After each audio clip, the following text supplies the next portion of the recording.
With your sunglasses, you get this pretty amazing, plush, soft sunglass case. It does have a magnetic closure.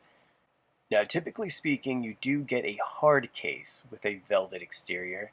However, with the specialty glasses, aka your more expensive sunglasses, they usually come in this pillow-like case.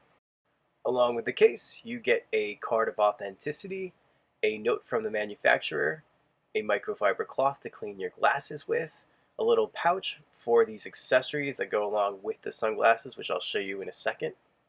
So here are the sunglasses. They're pretty classic, to be honest. They're nothing too crazy. But then we flip these guys over to the side, and the temples are really what make these sunglasses different.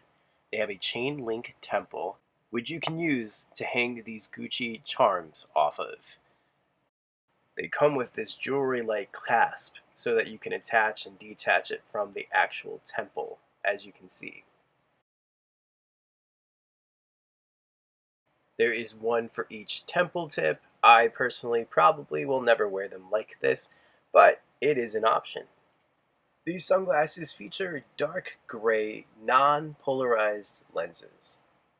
Alright, so let's dive into the measurements. We have a 58mm lens width, a 20mm nose bridge, and the temples measure out to 135mm long. And this is what the sunglasses look like on.